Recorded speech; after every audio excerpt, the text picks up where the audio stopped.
Ladies and gentlemen, welcome to episode 4 of the DRGN Chronicles. Your favorite uncle and nephew duo out there. And we're here to talk about a little bit of wrestling this week and just a little bit of points that stuck out to us this week. We're going to start off with a little bit of Stardom. Jackson, you got anything to report on Stardom? Well, right now Stardom is doing their tag tournament, and I haven't really dabbled much with that, but I do want to inform everybody that coming up next month we have another huge pay-per-view, and this is Dream Queendom, which has honestly took over like as their Wrestle Kingdom, I would say, like their version of Mania, Wrestle Kingdom, whatever you want to call it. Mm-hmm. And I look really forward to even covering that because this is the first year where I actually have a podcast and I have a co-host to actually talk about it other than talking about it myself. So, yeah, it's going to be fun. I can't wait to get into that. And I'm going to be working on some tag tournament projects here later on this week, and I'm going to be uploading some stat videos as well. Yeah, so ladies and gentlemen, look forward to that. If you guys are Stardom fans, he will have that up sometime this week. So there you have it there. Anything to report on New Japan? I know New Japan's pretty much had a quiet week since announcing Tanahashi and Okada one last time last week. Yeah, but I think we're going to have a good Wrestle Kingdom in January. I do. Yeah. I think the cards lining up pretty good. I think everything seems to be going the way we need it to be. So, yeah, I'm looking forward to it. I can't believe I'm saying it because I hadn't said that in the last couple of years. So Yeah. I think things feel different this time. Yeah, I think ever since the pandemic, it's kind of been like, ooh, but like they're trying to find their way right now. And look, one door is going to close with Tanahashi and John Cena both. One door is going to close, and we have to open that next door, and we have to open it up strong. WWE and New Japan both better be ready to open that next door strong because you can't use Tanahashi and John Cena as a crutch for next year. It's done. It is done. Yeah. So they just better be ready. That's all I've got to quit. Mm-hmm. Speaking of John Cena had his last match in Boston last week. Well, this past week on Raw, defeating Dominic Mysterio for the Intercontinental Championship, which even reinforces our thoughts from last week that Gunther should not be the guy to beat John Cena, because if John Cena is going to hold this championship to his last match, what sense would it make to put the Intercontinental Championship back on Gunther again? Like you're taking steps backwards for why? After building him as the longest reigning Intercontinental Champion, giving him the King of the Ring, giving him the World Championship not once but twice, and then you're going to give him the Intercontinental Championship and walking backwards? That doesn't make any sense to me. So either John Cena loses that belt this week on Raw at Madison Square Garden, or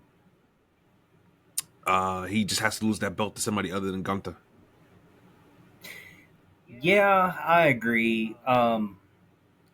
I mean, Gunther, I don't think the Intercontinental title direction is what's needed for him. No.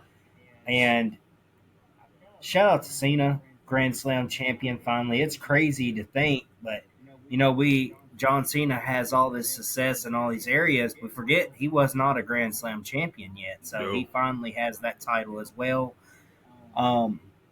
I'm glad he got to win the Intercontinental title. I wanted to see him win that title before it was all said and done. So, yeah, shout out to Cena. It was, great that he's making more history before he goes out. And it's also helping Dominic Mysterio. It's putting him over more as well. So, yeah, Dominic gets to be in the ring with yet another big name, and it shows the trust that they have in Dominic Mysterio because, not everybody and mama gets a chance to wrestle John Cena, especially on Raw. And guess what? Dominic Mysterio had them people booing him, too, for the first time in a long time. John Cena really meant it when he was like, I'm in Boston, which means I am invincible or invincible, excuse me. I said I mashed the two words because I was thinking about unforgettable and just, but he's invincible, you know. And shit, he definitely proved it. It was a really fun match on Monday. So yeah, that was cool. And then the rest of the show just kind of just not really a lot going on there. And they're setting up War Games right now. Logan Paul is going to be a part of the Visions team against what it looks like to be Cody Rhodes, CM Punk, and the Usos. So there you have that. Drew McIntyre also joined the fray last night on SmackDown as we're recording it. And yeah, that's fine. I got no problems with that. But he just got suspended last week or whatever. And it's undone already? Paul Heyman's got that much stroke? Okay. All right, cool. Then why didn't he have enough stroke to give Braun Breaker a world title match? I'm just confused. You know what I'm saying? Like, know, right? Like, yes. I'm assuming Paul Heyman had something to do with Drew McIntyre getting unsuspended. But okay, in that case, then why? Like, because okay, think about it. If he wasn't there, if he wasn't authorized to be there, Nick Aldis would have been running out there with security and this, that, and the other, trying to drag this man out of the goddamn establishment. But that wasn't the case. Mm-hmm. So my thing is, okay, you can do that for Drew McIntyre and not for Braun Breaker to get a world title shot. That's a bunch of bullshit, man. I hate that. I hate that so much, man. Yeah. But yeah, it looks like we got War Games coming. I'm expecting Brock Lesnar probably to be the last guy, and if he's not, then maybe Dave Meltzer's maybe his report on Austin Theory coming in to be the last guy might be the way to go, because I don't see who else they're gonna put on that team realistically, unless Kevin Owens makes miraculous like recovery and just comes out of nowhere and he's the last guy. I don't see that happening, no. But no. I mean, no. It's I guess we're gonna wait and see. We're gonna wait and see. But I tell you, boy, did AEW they jumped the gun on those guys, man. They really jumped the gun on those guys because my goodness, they had blood and guts, and it was definitely it came as advertised. I didn't see any guts, but I saw a lot of blood the other day. And those matches are what they are, you know, the War Games, the whole thing. Like, it is what it is. But I will say this, you know, AEW definitely gives you your money's worth. They definitely do not lie about the advertisements. So I will say that. You know, and John Moxley alone, he's the most free bleeding person on earth. So. And he wasn't even bleeding all that much compared to Kyle O'Reilly and Sky Blue put together. It was actually an innocent knife for John Moxley. But any other time. It's like, yeah, but John Moxley's bleeding. Oh, no, go ahead. No, I'm just saying, any other time. Moxley's bleeding. Moxley's bleeding. I gotta bleed. Free bleeder. That man's more of a free bleeder than my grandpa was. But nah, man, I think AEW's got to go with this too, because John Moxley gave up. He lost the belt at All In. He surrendered. He told Darby Allin he quit, and then he tapped out to Kyle O'Reilly. I don't know, man. If I'm Marina Shafir or Claudio, I got to be looking at this guy. Is this guy even worth leading us anymore? After quitting and losing like 3 times in a row? I don't know. So if AEW's smart, they might have a little mutiny going on there. That's how I'd book it. There's no way in the world the leader of a faction could tap out, lose, and quit in his last 3 big matches, or last 3 big matches he's involved in, and still be the leader of my faction. You know what I'm saying? Yes. So I think something might have to change there. But as far as like the matches they have for the Last Time Is Now tournament, they do have Javon Evans versus Gunther, which is going to be a great match, but I think the conclusion is too far gone. Y'all think Javon Evans got bird chest now? Y'all ain't see nothing come Monday. Oh my God, Gunther! Woof! I think he might make the boy's heart stop. Jesus Yeah. Christ. Damn, Oh, bro. man. But it should be a fun match because, once again, here's the thing, right? I mean, you talked about it before. Their styles are so different from each other. And Gunther, when he's trying to put down a smaller guy, like, it's just a better match. It's a better match than Gunther trying to fight another guy his size. Because the dynamics is just already are automatically natural. And with Javon Evans being like this crazy high flyer, like it just works out for him a whole lot more better too. And then Solo Sikoa will be taking on a mystery opponent. So, any thoughts on those two matches? That's on Monday, by the way. Obviously, Javon and Gunther. It's like that will be a fun match. I think it's a very, very giveaway result, but nonetheless, good fun. I'm not sure who the mystery opponent will be, but I am very interested in finding out. And I hope it's a good mystery opponent that beats him. Because I'm not a Soul fan. It's going to be Joe Hendry. Oh, man. Honestly, let Joe Hendry go on and get a win in the damn thing. Oh, you want Joe Hendry to beat Drewski Sikoa. Damn. Solo is a better wrestler, but Joe Hendry is more entertaining. Yeah. I know a lot of people hate the MFTs, man. Jesus. Hate them. They hate the MFTs.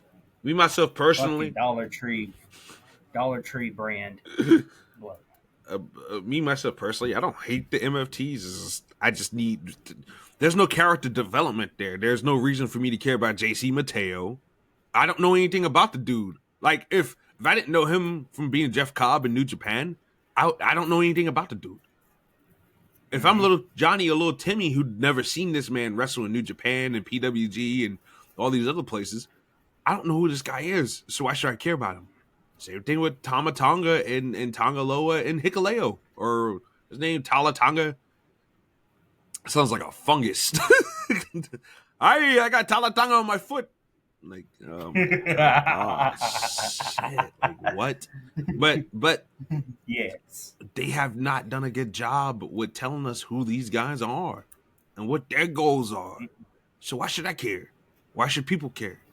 And I think that's echoed. And I mean, Tama looks great. Holy shit, he's on that big chicken breast diet or what? Fucking guy looks like a unit. In Tala Tonga, he's all right. I mean, he's better than your average giant. He's not great, but I don't think he's awful either. I've seen worse. Great Khali, like, I mean, my God. I remember everybody was campaigning for that guy to go back to FCW to take walking lessons.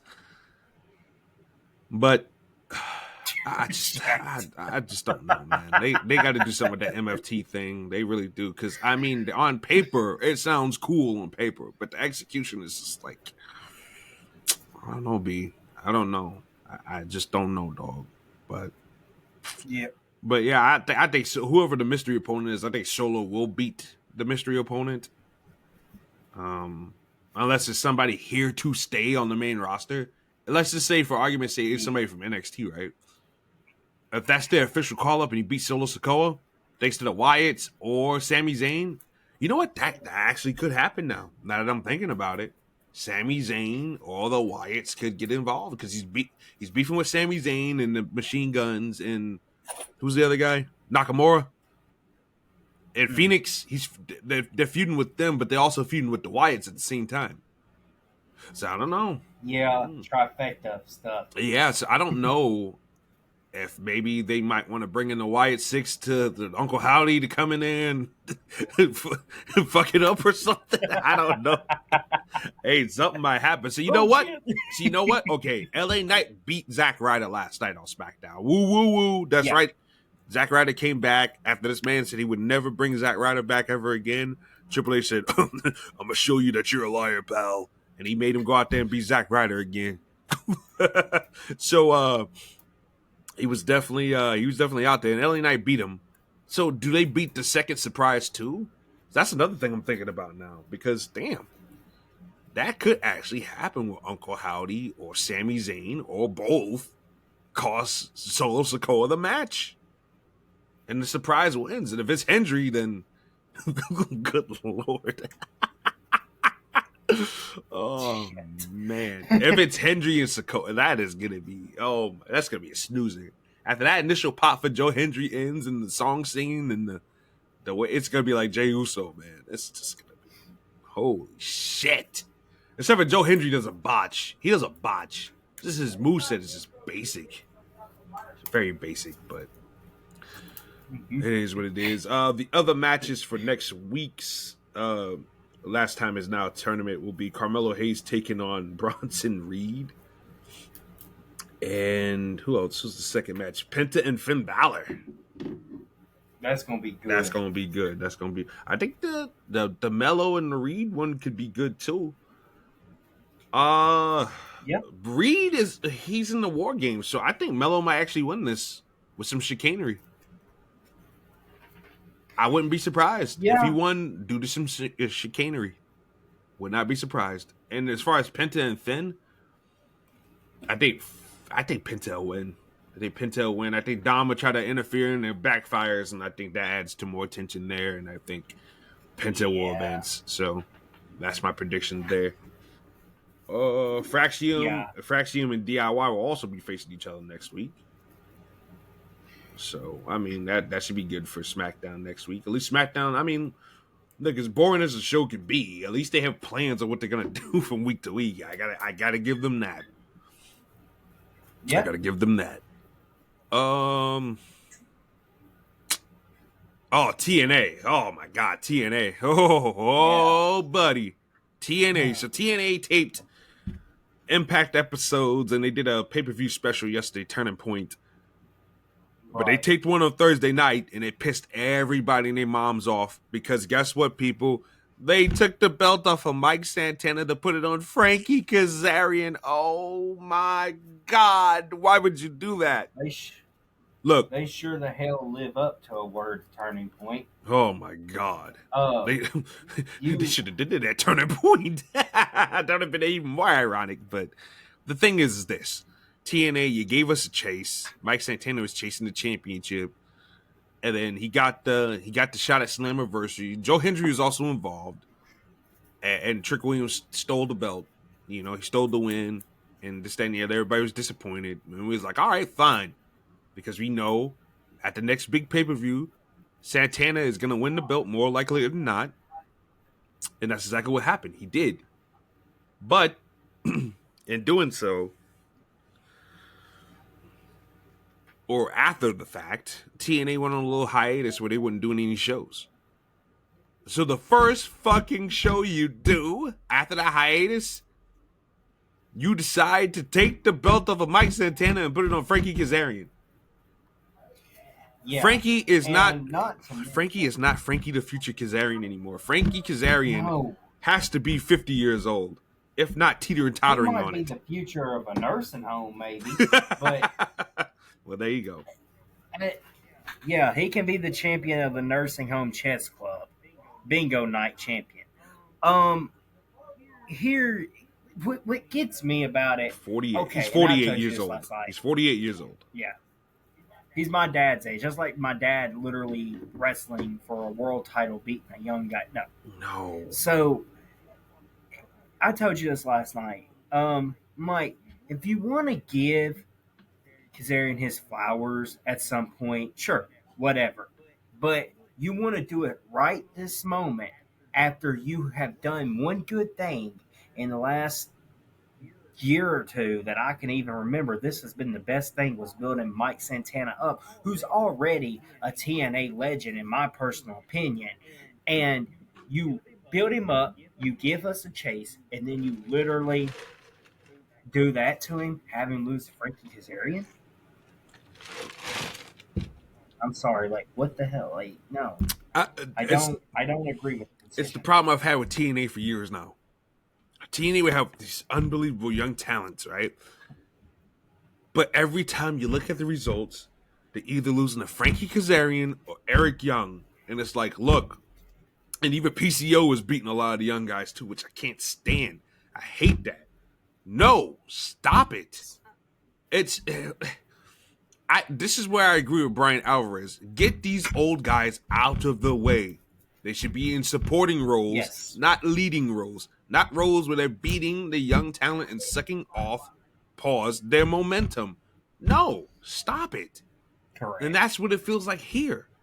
Frankie Kazarian and Nick Nemeth, no, it's done. These guys have had their day. It's Santana's time. Okay? That's like, I know TNA ain't got too many options on top right now. But they do have nice young talent. Like the Rascals are great. One of those guys could be fighting for the world title. Okay? And hell, if you wanted to, you could turn those guys heel. And it'd be a story to tell against Santana or something. You got Jake something. Last week I just mentioned it. How they've wasted years of that guy's fucking career, but when you check on indies outside of it, this guy's killing it and crushing it and winning belts all over the goddamn place. Yep. Now he won a match the other day, and I'm like, God fucking goddamn time.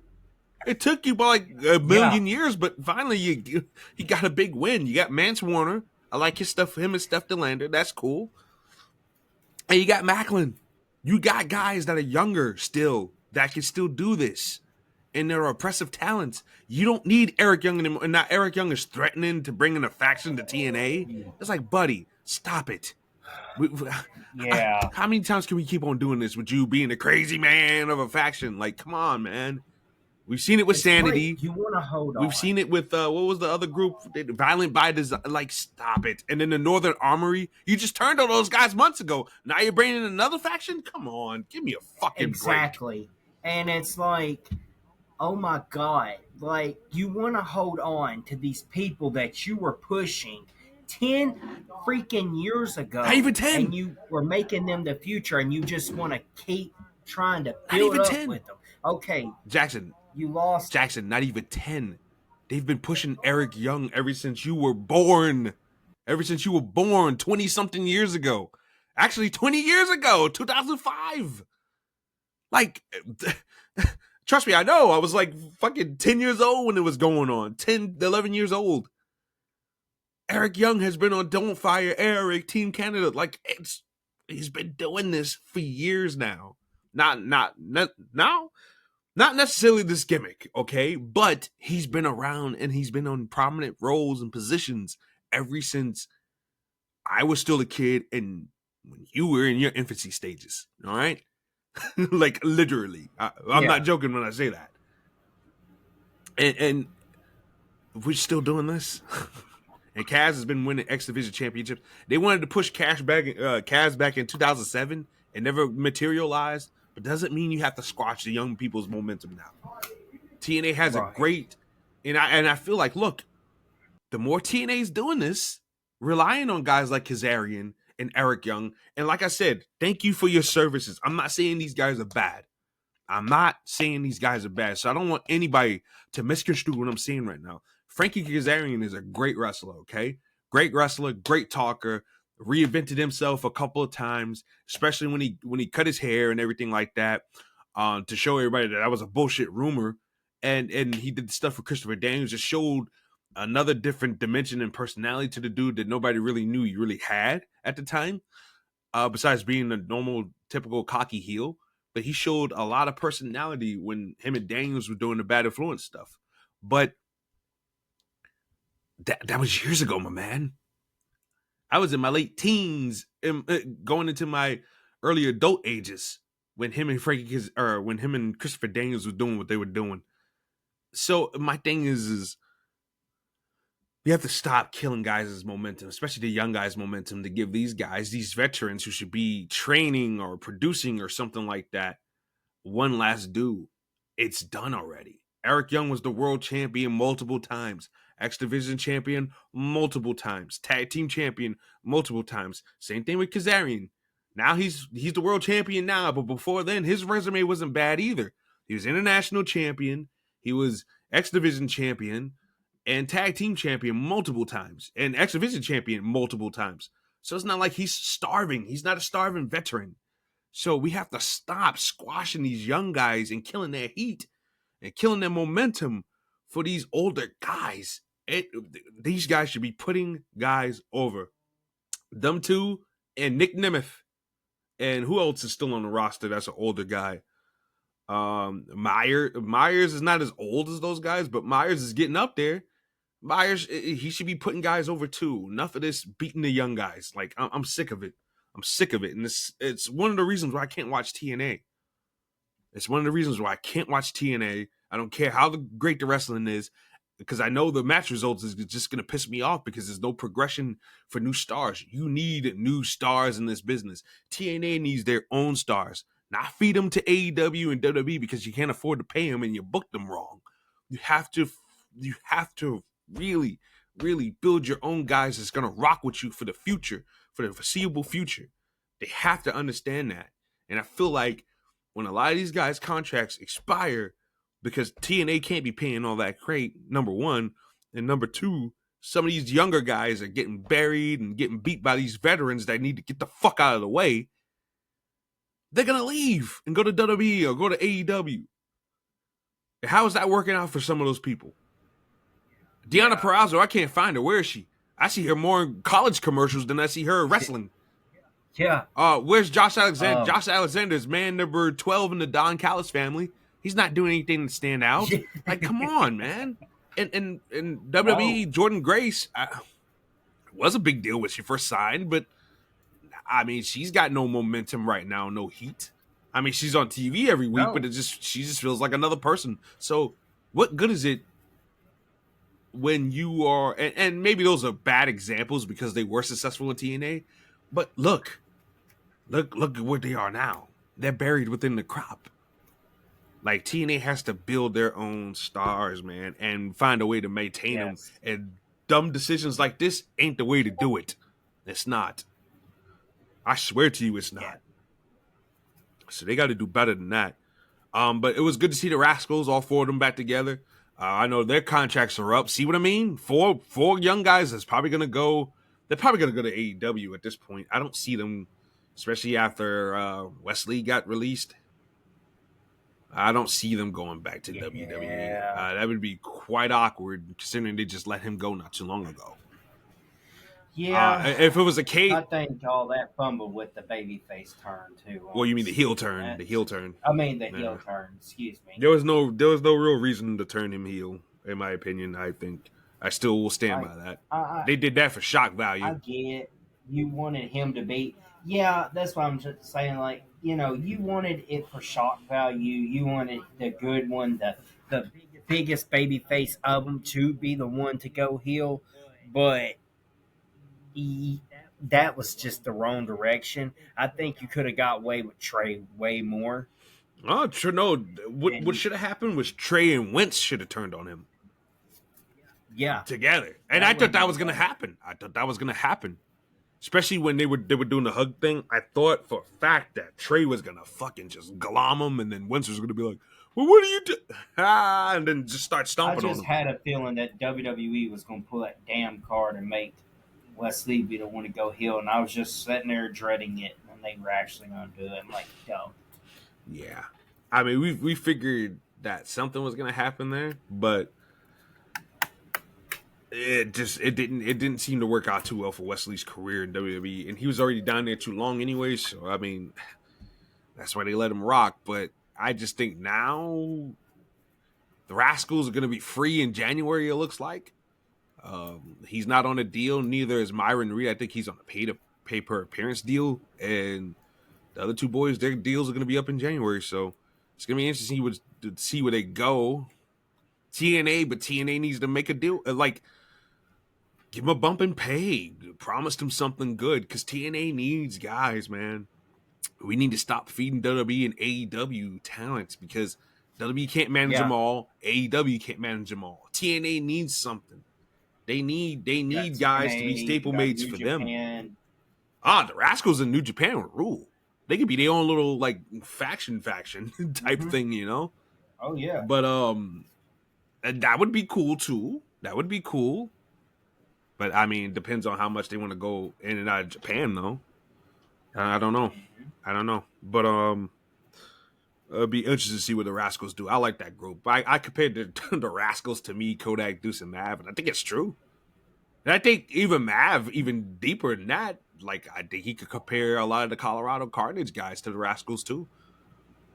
Yeah. So I mean, the Rascals are just relatable. They're just relatable dudes, and they're all great wrestlers too. So, but Oh yeah. yeah, that was it for TNA. Oh yeah, by the way, they're doing this. They're doing a storyline where a bunch of lower mid carders from NXT are invading TNA as well. So they're doing. So that showdown didn't do anything to help resolve this quote unquote animosity between not AEW, but TNA and NXT. So we're doing this storyline where Lexus King, Stax, the high rise guys, the two big Jack Black dudes, and who's the other guy? Oh, Brooks Jensen. Hmm. So they're doing the thing where those guys are. Oh, and Charlie Dempsey too are leading this attack, this assault, this evasion on TNA. So I guess we'll see what the hell happens. That's how Santana lost the belt to begin with. Kind of one of the reasons why. But yeah, it's gonna be interesting to see what they do with that. I know a lot of people are just clowning those Kind of guys. some guys you can throw on over there to do it something with. Yeah. Honestly, but it Uh, goes back to what we were talking about a couple weeks ago, though, too. If Shawn Michaels got nothing concrete for these guys on NXT, then why not send those guys to TNA for a send them storyline on and over let them stay over there until the storyline's complete? Instead of all this, because it okay, gives. we do this match here and then we pull them back. We do this match, pull it back. No, let them work the TNA brand or whatever, and let them call Yeah. it a day, and that's fine. I got no problems with that. TNA needs the help. Let's just say that for anybody who's whining, especially like TNA fans. Why is this guy over here? You guys need them. You need the depth and roster. Trust me, you need it. That roster is looking paper thin. Something else is TNA's gonna have to get a hold of their damn TV taping schedules and all that, and they're gonna have to figure some sort of scheduling out. I know that was a huge problem Well, because well, they TNA's doing had a whole lot some. better as far as like spoilers go. I will say that because Yeah. my God, they just removed the longest tenured guy I know that used to get spoilers from tapings all the time. Jacob Cohen on Yeah. X. That guy's been getting scoops and Yeah. spoilers for years from all these like different shows. And he wouldn't outright spoil matches and spoil results, but he would just oh, this guy's facing this guy, this and this. That's how he would always format it, right? But yeah, they Yeah. kicked him out of the tapings tonight or last night rather, because it's 12:24 now. But yeah, they kicked him out of the tapings last night. I'm like, wow, Jake, wow, that guy's been doing this shit for years. Hey, you kick him out, that's bad biz. But Well, it's kind of hard when you know you're on a taping schedule and you got pay-per-views and all these other things that happen even before these episodes, and well, then it's not as bad as it used to be. you It's know, not as bad as it used to be. no, Because remember, it's TNA used not. to tape months in advance. It was like, man, shit, I Yes. already know what's gonna happen for the next 2 months. Whereas now Yeah. they only, I think they do they do like a 3 or a 2, where they do a 3 night taping where they do a live Impact, then they'll do like a little special the night afterwards, and then they'll tape next week's Impact afterwards. So I mean, I think that's smart. Save some money, and I mean, only 1 week full of Better than where spoilers. they were at with Oh it. yeah, where you spoil 2 or 3 months of tapings, television, in one swing. Yeah, it is kind of ridiculous. So, but yeah, I think if when they get a better TV deal and they get more money, I guess, well, they'll have something better for that. But yeah, TNA Yeah. needs to get this shit together. By the way, and a lot of people is like, oh, maybe they're waiting until they get a new TV deal. Their first impact on that TV deal, they'll give Santana the belt back. I don't want to hear that bullshit. I don't want to hear it. I waited a long time to see my dog get a title on a place that actually has television, and then that happens. Yeah, I'm a little pissed. I'm sorry. I am very pissed. So sue me, get rich or not. I'm with you. I'm with you. Yeah, I love Santana too. Um, TNA legend in my opinion. Sorry, not sorry. Yeah. Yeah, man. It's TNA is like has kind of suffered through some of that similar to New Japan, not having newer guys and sticking to these same old guys. I guess at least some of the New Japan guys were still more star powered, Yeah. but it just kind of comes down to we got to make waves into putting new people over, building new people as stars. I'm glad they're finally doing it over there. TNA had it going good when they put the belt on Santana, and you go and pull this. Yeah. Absolutely, I agree. I mean, they got it right. Leon Slater's champion. He's going strong. And by the way, much love to Leon Slater and his family during this difficult time. As he said last night, and they revealed last night that his nan, as he put it, passed away. So he was wrestling Yeah, last night, dedicated the match tour. So yeah, big ups and big prayers up to Leon Slater in this difficult time right now. yeah. And props to him for performing with a lot of that on his brain. I know that probably couldn't have been easy. And him and Rich Swann had a damn good X Division Championship match last night. So Oh yeah, props and shout out definitely. to him for his Um, professionalism and still being able to go out there and have the best match possible. Always incredible when somebody can still, and that's in any athlete, pro wrestling, football, basketball, you name it. When they can go out there and perform when they've suffered tremendous loss. I know it's happened a lot in sports. People have found out that their kids didn't make it. Their wife might have miscarriages and stuff like that. And Mm-hmm. they still go out there and play and just play dedicated to them. That's got to be a hell of emotional to do in the process. But just, I've always got respect for anybody that can do that. Absolutely. All right. So that is that. You want to go ahead and get into this main event, which is the PWI Women's Top 250 list. Yeah. Maybe we'll Um, start with down the yeah. So 25 era, I think would be yeah, good. we're only gonna go 25 down, people. Because I mean, 250. Oof, that's a lot. But If you want to see all 250, we'll leave a link in the description. But yeah, that.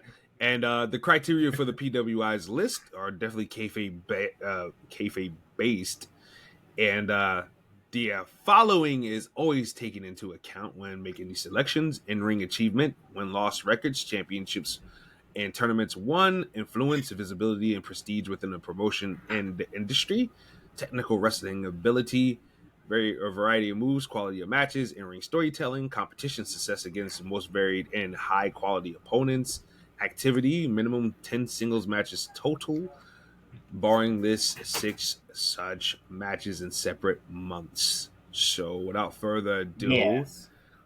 the top 25, according to PWI, at number 25 is Nina Samuels. I like Nina Samuels. Nina Samuels had the fashionista esque type gimmick, glamour girl type thing going on there. Not on the level of Tony Storm or Mariah May, not to be mixed up with that, but her and Jenny pretty much had like a similar gimmick, and they were in a faction together in progress. So I like Nina Samuels. Yeah. She recently had a faction with a couple other girls that are a little bit newer and younger. She recently, I think she got kicked out, if I'm not mistaken. So that's ongoing. But Nina Yeah. Samuels has put in some really good work. She's a really good wrestler. I wish WWE didn't get rid of her because I think Nina, she has personality. I could see her and Chelsea Green working really well together, actually. But yeah, Nina Samuels, you got anything to add on that? Yeah, that's what I love about these PWI lists because they give more credit to wrestlers that aren't always going to be mentioned on a lot of levels and in a Mm-hmm. lot of things, and they list them so they provide you with plenty of new suggestions of wrestlers and they give credit. I mean, just to make the 250 list is an incredible thing to do, and it come through at the top 25 is pretty damn cool. So Yeah, no. yeah, just I love when the PWI does that. Any thoughts on Nina Samuels herself? I would like to get more into her work. Okay, all right. I would like that's a good suggestion for me to start studying. Yeah, I Progress. used to watch a lot of Progress, so Yeah, Progress, yeah, I and used to watch a lot of in a Progress. lot of European wrestling. Period. You're gonna see Nina Yep. Samuels' name across the board. She was in NXT UK years ago, so she was a part of that women's crew. Um, but yeah, she's just built for like TV. Like she has the TV ready personality, and she has the skills too. So yeah, Nina Samuels. I want to see more. I Yeah. want to see more of her in the States this year or this upcoming year. Well, hopefully with the her being able to make this and her already having that TV build, maybe they'll get more eyes within WWE or somebody Oh, along those terms. TNA. Look at Nina Samuels. Y'all been getting. I will give Yeah, TNA's there been you go. TNA's been getting girls from overseas. So let's add Nina Samuels to the mix because I think with Ash by Elegance gone, I think you need somebody that can kind of help fill that gap a little bit. And I mean, those two girls are fine, but I think you need another top heel. And I think Nina Samuels can definitely be that because they seem Yes. gun shy on pulling the trigger on Tessa Blanchard right now. So they have her team up with Victoria Crawford a whole lot instead of having her be like in a lot of singles action and chasing the knockouts title. But I think Nina Samuels would be Yeah. nice. And Danny Luna, Nina Yeah, Samuels, get Jody some Threat. more Yeah. fresher, Yeah. I think get some more fresh talent into the mix and yeah. get you a fresher heel. Yeah, definitely. Number 24, Momo Watanabe. A name we're both familiar with. Hell, So, my quote unquote daughter there is inspired by Momo. Shout out to Paigey. And yeah, the Black Peach. You want to go ahead and explain why Momo's in the position that she's in, Jackson? well, I personally, not being biased here, I would have put Momo a little higher because she did win the tournament. Mm-hmm. But I get it. You got all these women and star power that's, had on paper in the PWI criteria that has had a better year. Mm-hmm. But Momo definitely needs to be in the at least the top 25. She won the 5-star Grand Prix. Unfortunately, she did not successfully capture the title Right. against Saya, but has had incredible matches, was a fan favorite. I think we just need a good babyface turn, and we can actually push her to be higher within the next year and maybe have a world title somewhere around that time. Yeah. And I think that's on the horizon for her, honestly. Just based off of where they seem to be going with her and hate. So I guess we'll see what happens with Momo. Yeah. Maybe Momo will be in the top 10 next year, ripping it up in stardom. Yep. So I guess we'll see around this I time know next year. Paige would be happy. 23, Soruka. Can't deny Soruka has, you know, an amazing athletic background and athletic ability, period. Hmm. One of the better finishing maneuvers, the Soul Snatcher, and she's been belted up. She had 2 belts. She was the North American champion for the women and the Speed Women's champion. So yeah, Sol Ruka is definitely been dressed in accolades and everything like that, and has had like standout performances and stuff like that. So this makes sense. 23 for Sol Ruka. Any thoughts? Yeah. Yeah. Obviously, a pretty damn impressive year for Soruka on NXT. So definitely, I have nothing to argue. Um, I wish she could have been maybe in that top 20 room, but I ain't complaining. Mm-hmm. I'm just glad to see her there. I'm glad to see some credit to her. Yeah, yeah, I definitely agree.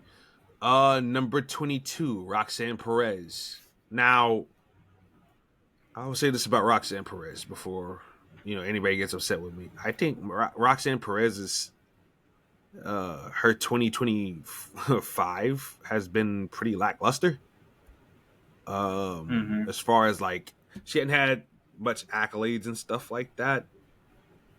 But she's had, she's had good quality matches on television. But I'm kind of puzzled as to why she's 22. I don't know. I'm Yeah, kind of lost. I mean, don't get me wrong. She deserves to be on this list, but 22. I don't know. I don't know. Especially when you look at names like Chelsea Green and Charlotte Flair and even Kalani Jordan. And I'm looking at other names like Persephone and Jade Cargill and Bianca Belair, who's a little bit, you know what I'm saying? Like, I think if we're going by what's going on with the chunk of this year, 2025 alone, I think Roxanne has had, as far as success goes, I think she's had a lackluster year. Now, granted, she was one half of the tag team champions for the women, but I don't know. It was, yeah, I mean, if she's up here, then I guess Raquel should be up here, and Raquel is not. So, yeah.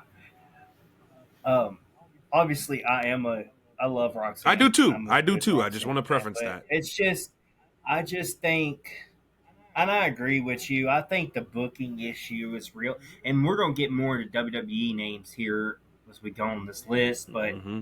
and I'm gonna probably point out a lot. There was a lot of a booking issue Yeah, with the women's with a division. lot of these Yeah. women, so Mm-hmm. that's affecting a lot of their rankings Especially the on SmackDown. this list. And lo and behold, I'll oh, say go ahead, go ahead, go ahead. I'll say this. By no means is this list stating that one wrestler is truly better than the others. We all have an opinion, and then there's other realistic factors to play in. This is just a certain criteria that follows different things Yeah. that puts them into these rankings. But Roxanne, she's good in the ring. Now, last year she definitely had a better year, but it's Yeah. just Mm-hmm. the booking within this year has just been really, really rough. And it hasn't been outrageously bad.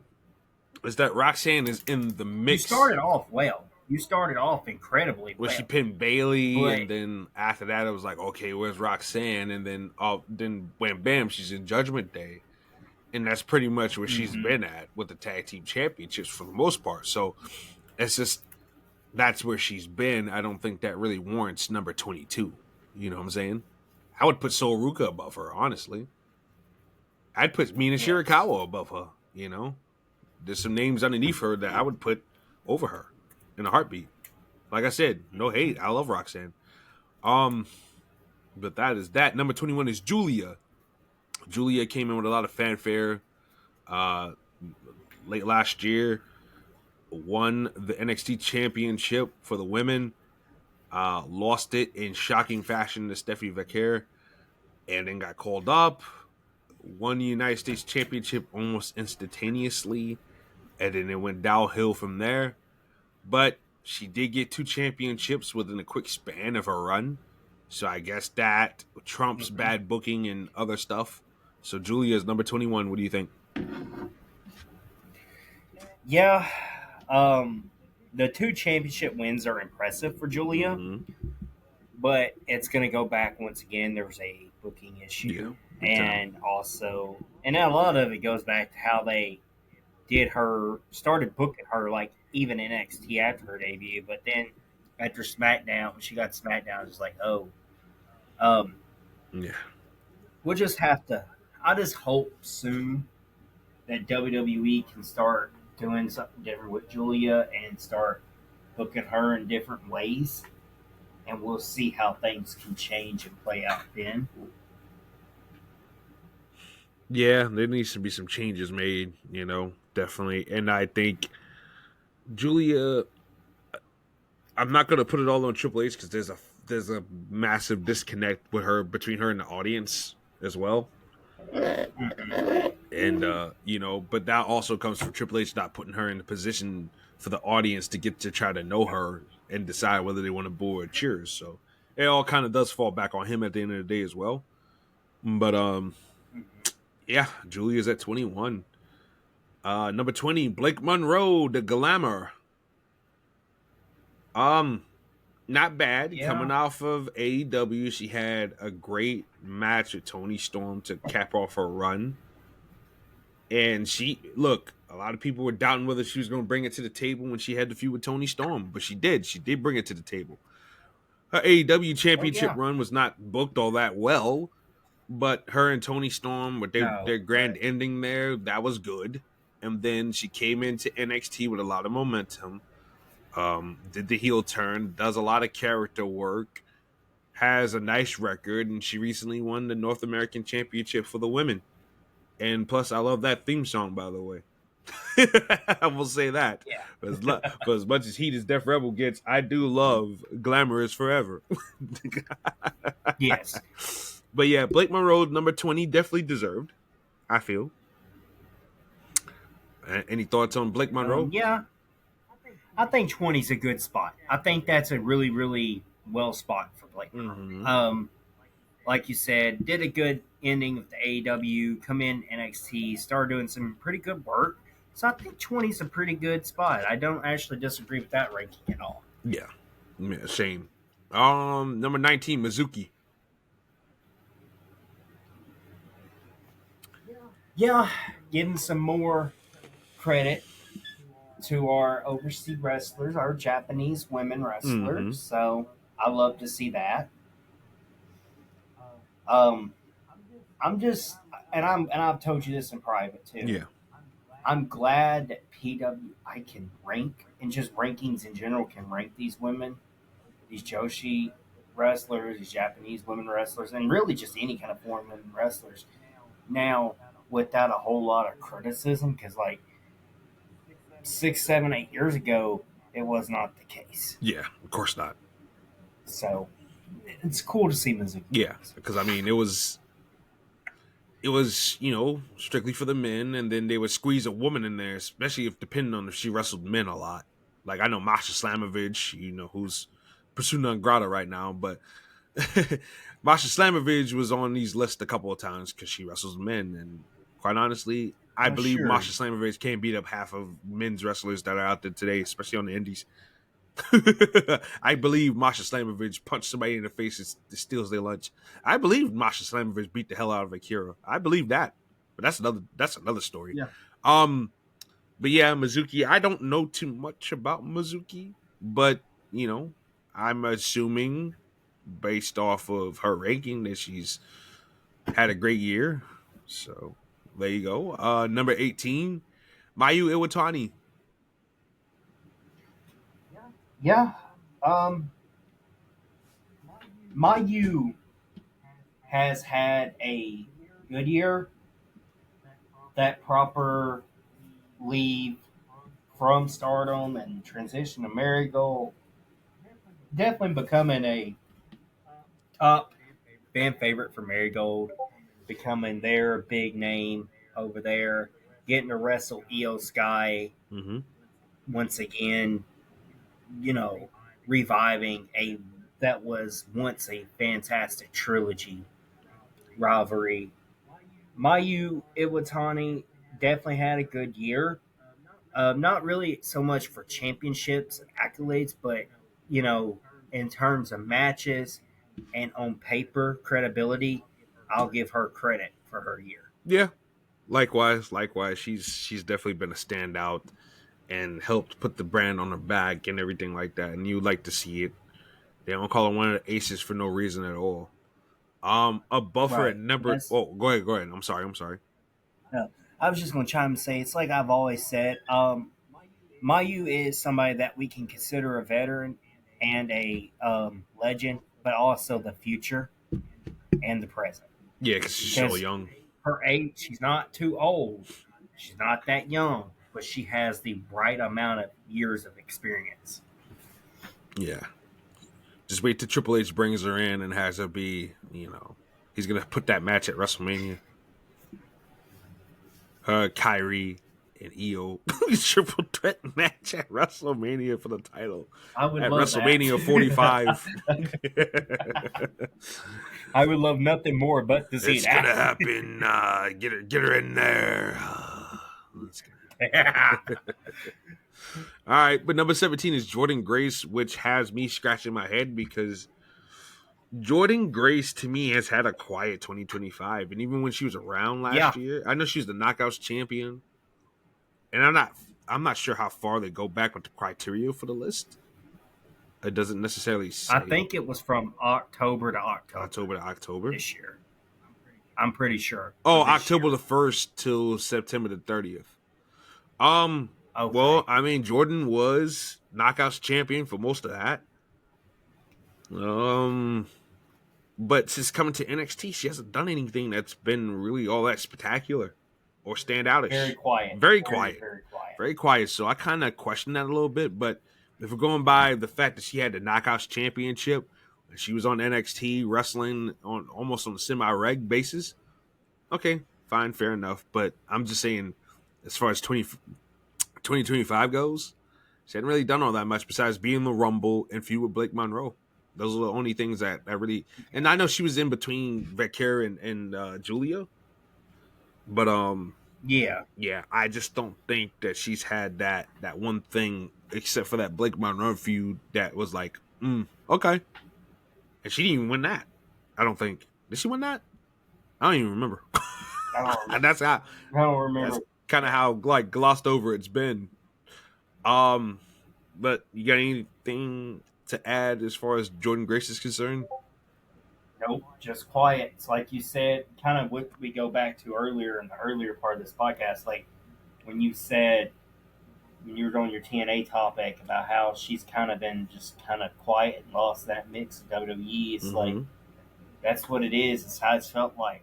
Yeah, nothing she's do. I'd be lying if I said at times I didn't forget she wasn't even, that she was still in NXT. So, like, what the hell?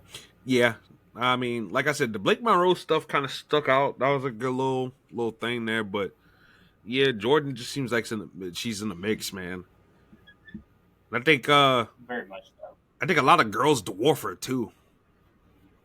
Like they got Zarya now, who's bigger. Like Jordan Grace stood out because she had those fucking muscles and shit. And She did in TNA. yeah, but now in WWE, it's like. But now you're around where A lot of these other girls are physically fit too. It's not necessarily a thing that stands out all that much anymore. Zarya's a big girl too. Now I'm assuming Zarya's natural, whereas Jordan Grace, there was some questions whether she was natural or not. And her slimmer physique, all of a sudden, that calls into question, but it is what it is. Number 16. Chris Statlander, who's one of my personal favorites. I love me some Chris Statlander. yeah, Statlander had her up a crazy year. She turned on Willow, but that was a little bit before the evaluation period. But then she went on her little, I think, redemption wave around October of last year, and has been in a lot of like notable feuds and had notable matches and crazy stipulation matches and shit. And then she won the title. She won the AEW Women's Championship. So yeah, Statlander deserves to be on this list at this spot and pace, in my opinion. Definitely a consistent performer in AEW, especially one that I like to watch. So yeah, Chris Statlander 16. That sounds about right to me. What about you? Yeah, definitely. 16 is perfect for her.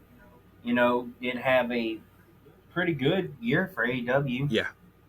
And one of the bigger names for AEW's women's division too. So yeah, definitely. One of the more fan favorites. Number 15, Lyra Valkyria. Lyra Valkyria came onto the main. She was.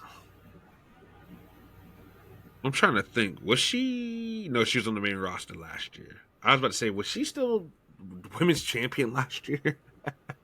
No, she wasn't women's champion last year. But Lyra Valkyria was involved with some stuff with Becky last year before Becky left.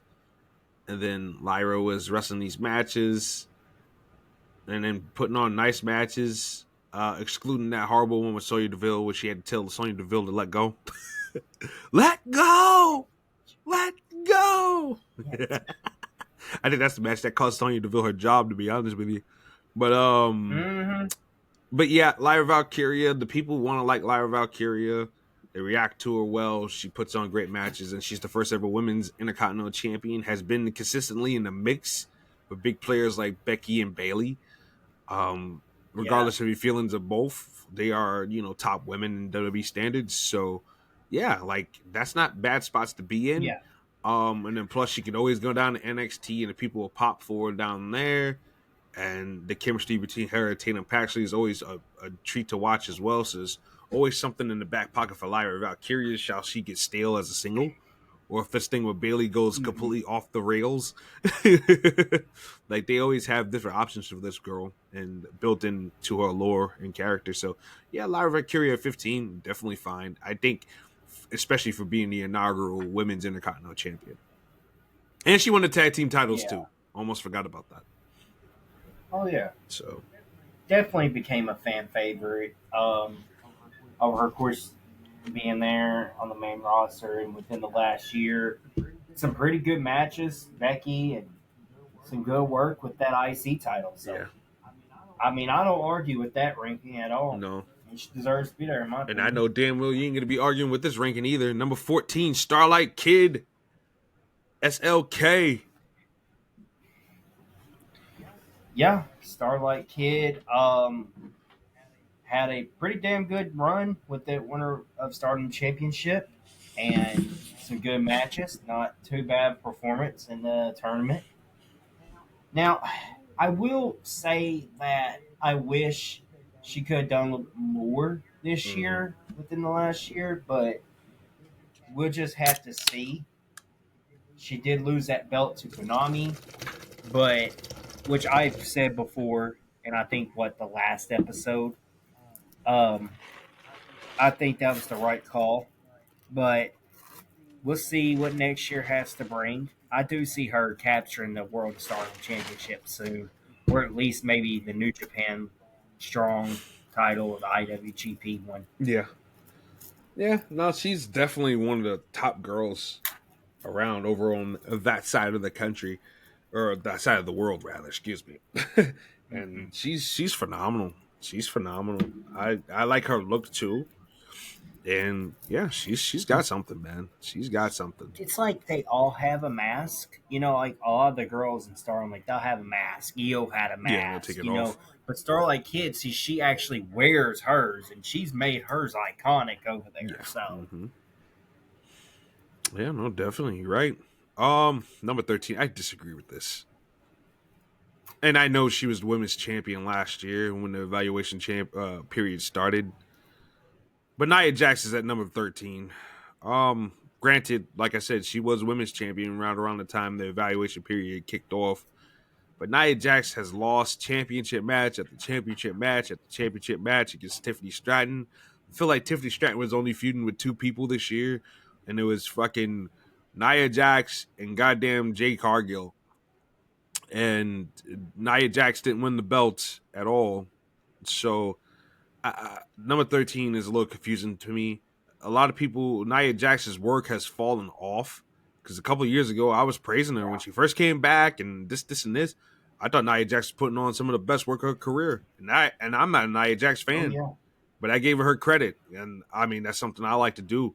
I don't care if I don't like a person, I'll give them that credit. If they're putting on good work, they're putting on good work. There's nothing to dispute about that. But yeah, Nia Jax, Yeah. I think, has fallen back off. I think her work hasn't been stellar. I disagree with her being at 13. I really do. What say you? Yeah. Yeah, I agree with you. And it's like Nia Jax, she did, start off where they could be going somewhere, put in the right direction. But, and that goes back to what you said about earlier about SmackDown and what I said about a booking issue, Yeah, too. It, it's, there was definitely a lot of chaotic mess that needed to be cleaned up and still needs to be cleaned up and organized. And a lot of wrestlers that were doing good work, their work is falling off and got tremendously affected due to that. yeah, yeah. I definitely agree with that. Liv Morgan, number 12. I know Liv Morgan has been injured for the most part. Um, especially during the latter period of this evaluation period. But Liv Morgan was on fire last year. I don't give a fuck. Last year, after the heel turn with Dom, and around the time the evaluation period kicked off, Liv Morgan was doing good work as women's champion. And she lost the belt on the Netflix premiere, but then won the tag team titles with Raquel Rodriguez. And the only reason why the momentum stopped is because she got hurt. But Liv Morgan has Yep. definitely been entertaining. And she had to do that movie as well. Where she got kidnapped or whatever. Like, oh Yeah. god. But yeah, Liv Morgan is definitely one of the top girls, and solidified that last year. And going into this year, just really good stuff. And I can't wait till she's back on TV again to continue where she left off. Number 11, which might be controversial to some people, but when you take the criteria into consideration, it shouldn't be. But JC Jane is at 11. JC Jane shockingly won the NXT Women's Championship, beating Stephanie Vicure. Nobody saw that coming. Absolutely nobody saw that coming. And then not too long after that, she won the Knockouts title. So that right there alone should put her right here at this spot. JC's work Yeah. in ring, not really. It doesn't really stick out to me. I will say this though, that rolling forearm she does, she calls it the rolling encore or whatever. She be knocking the fuck out of bitches with that. And I ain't gonna hold you up with that. She knocked the shit out of Izzy Dane with that shit at the last pay per view. I'm like, god damn. Oh, fuck. She knocked the shit out of her, and she's leading not Toxic Attraction, but Fatal Attraction. No, Fatal Influence. Excuse me. Oh, god damn. Fatal Influence. Fatal Influence. Fatal Influence. With Fallon Henley and now the big girl there. What's her name? Damn, I forgot her name. Lainey Reed. That's her name. Excuse me. She like a big old country girl, you know. But she's leading that faction, and they do good work. I like those three together. Of course, I miss Jasmine in the spot because Jasmine Nix. That's good. That's real good. But she's gone, and JC Jane is helping carry Fatal Influence to where they need to be. Her and Fallon are definitely doing what they have to do, and they're helping bring Lainey along. So for that alone, too, helping bring somebody that's a little bit newer, because Fallon and JC are vets. They're vets. But that has to go into consideration too, with them helping breaking these younger girls and Jasmine Nix and Lainey Reed. So, you got anything to say about JC Jane being at number 11? I agree with it. Now, them 2 championship wins alone just puts her at that. And spot, both were shocking so. too. Both were shocking. Yeah. So. Yeah. And the fans gave proof of that when both those championship wins happened. So. But definitely. No, I don't disagree. I don't. Number 10, Rhea Ripley, who Rhea Ripley to me is on this list for her power alone, star power alone, because it can't be for matches because she barely wrestles. Rhea Ripley barely wrestles. Yeah. She barely wrestles, man. So, I mean, don't get me wrong, when she does wrestle, it's a good match, but from the evaluation period, she was not women's champion, and when Rhea Ripley's not the women's champion, she's not wrestling. Even when she was the women's champion, she wasn't wrestling. Now, a piece of me think that's because there's no competition, which Triple H needs to hire bigger girls that can hang up with Rhea Ripley realistically, which, I mean, you have one overseas named Tank, by the way, and you have another one named Bozilla. I'm just saying. You need to get girls that can match Rhea Ripley's freak, so to speak. But also, Rhea Ripley, I'm sorry to say it, but she gets injured a lot, too. You notice that? Gets injured a lot. Yeah. The shoulder. Always finds a way to break her nose. Like, I don't know what's going on there. But yeah, Rhea Ripley, for somebody so strong, she gets injured a lot too. But it doesn't go noticed because it goes unnoticed because she doesn't wrestle from week to week like that on TV anyways. So while I like Rhea Ripley and everything right like that, but her star power alone is holding her up here. Because damn sure ain't the accolades, and it damn sure ain't the match quality.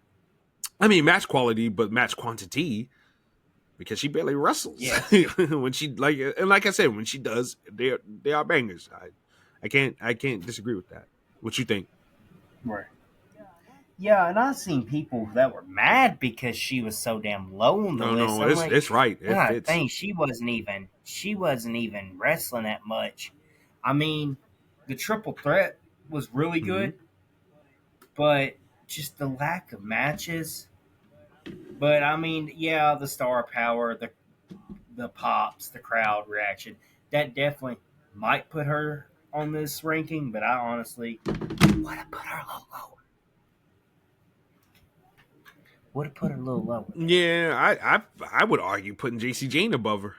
Honestly, JC Jane, maybe even Statlander. Honestly, I and I mean, I would have a damn good argument as to why.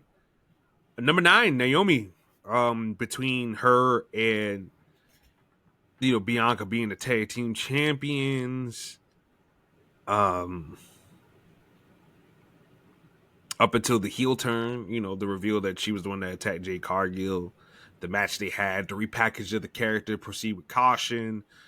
Naomi really going out of her comfort zone, the box, the whole Feel the Glow thing to transition into this maniacal woman who's obsessed with the caution tape. That was definitely and razor blades for whatever reason. She was Naomi was definitely on one when it came to the gimmick, and she really stepped it up by really transforming herself and, like I said, stepping out of that comfort box that she built for so long, and was getting really over with it. And fortunately, she gave up the championship not too long after she won it, and she's pregnant. And man, oh man, I can't wait till she comes back too.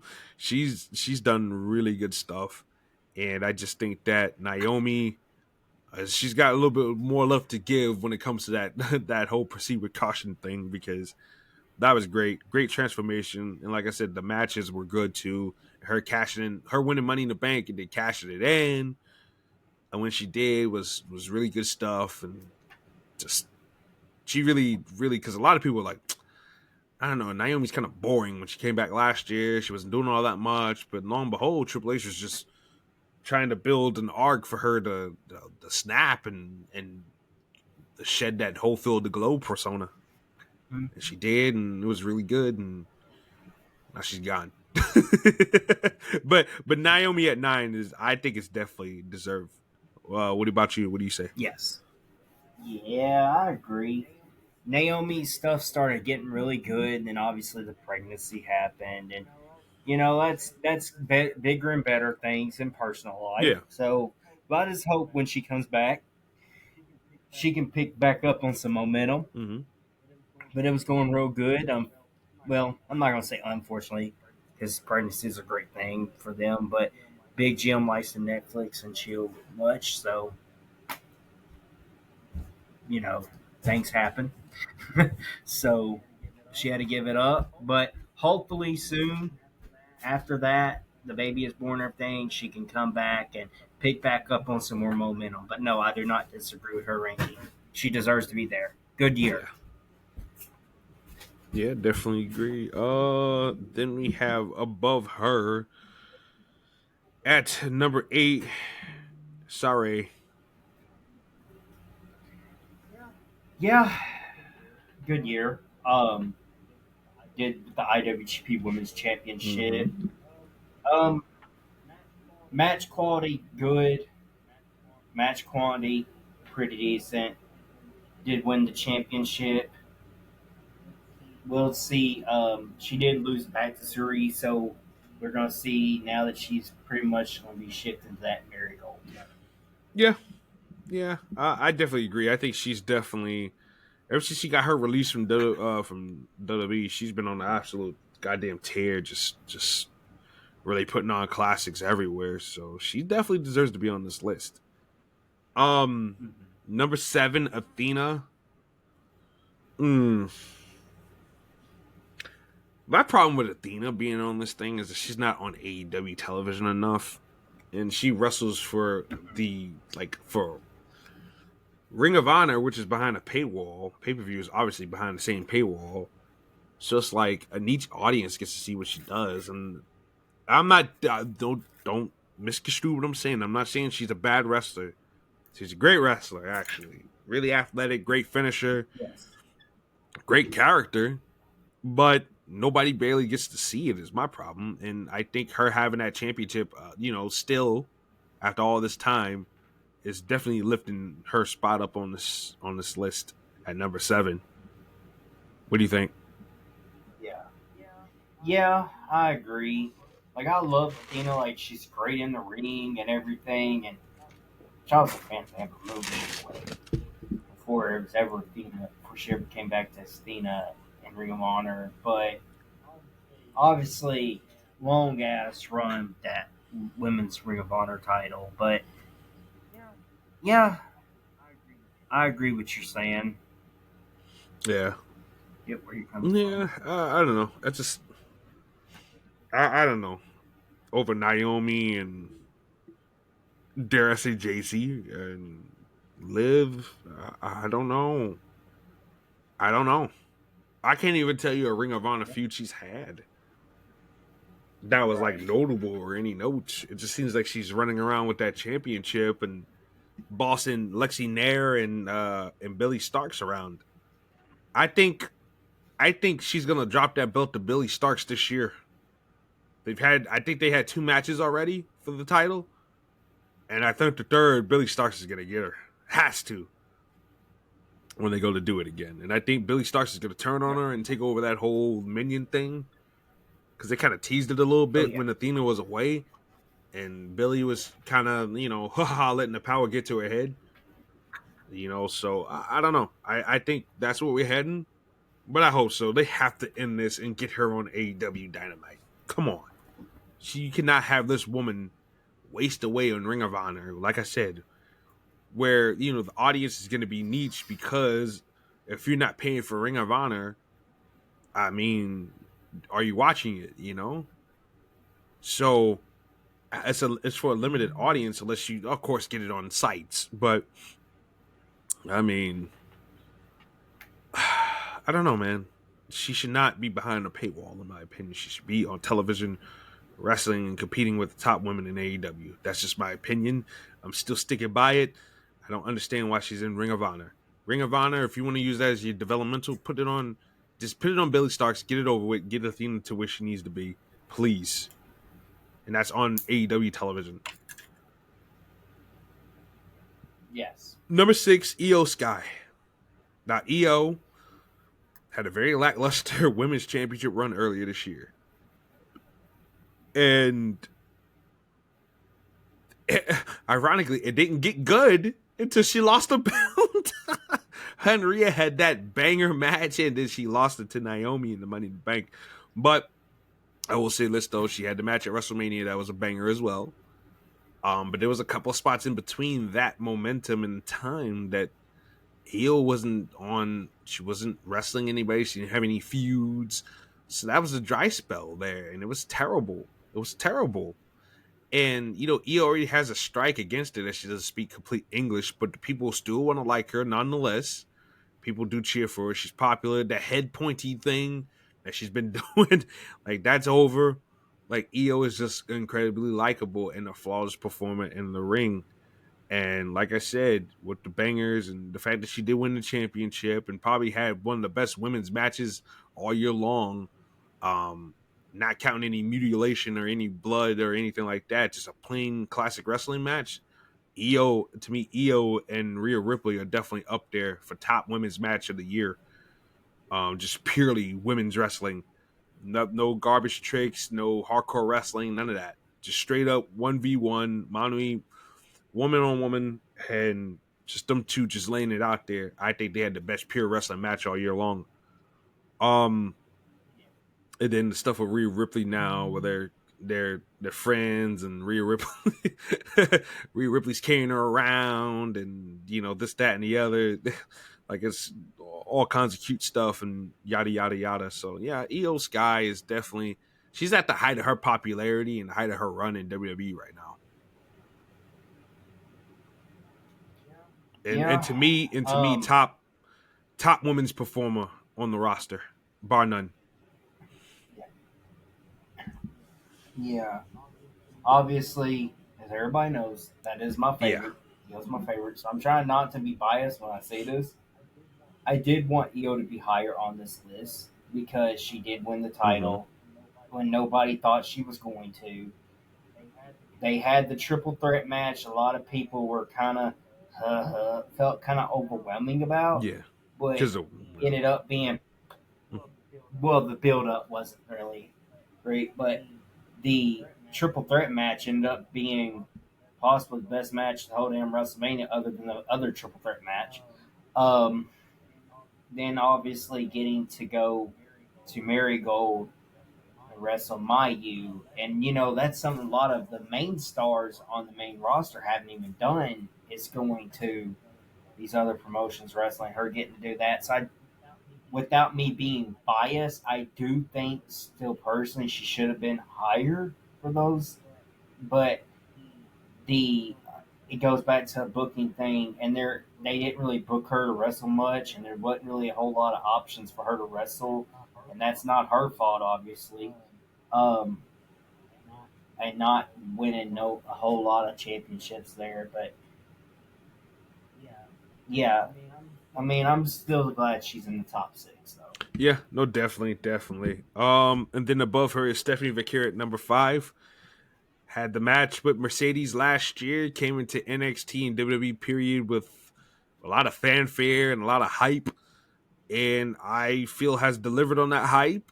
Has come in, won the North American Championship for the women, has won that, and then she won the NXT title not too long after that, holding both championships at one time, and then she became women's champion on the main roster. So she's won 3 belts in that big swing, and I think she's doing a great job. I think her work is really really good. I think she barely makes mistakes. Just one of those pinpointy type performers you want to watch, like Io, Athena, and a few others that just they don't make mistakes, and you're just like, oh okay, like damn, this is really really cool. Yeah, They're really going off. So and then like I said, her popularity and this that and the other. We talked about it last week. There's no need to repeat it, but yeah, Stephanie Vaquer has a lot of. She's popular for a lot of different reasons, and yeah, she's definitely on the momentum swing. Now, my problem with this, and they started it with the other night with the Nikki Bella heel turn. She needs a personal feud to sink her teeth in. It's great to get her out there and wrestle, but she needs to have memorable feuds. Because the match ain't gonna be memorable, I can tell you that much. And if it is memorable, it's gonna be memorable for a lot of bad reasons.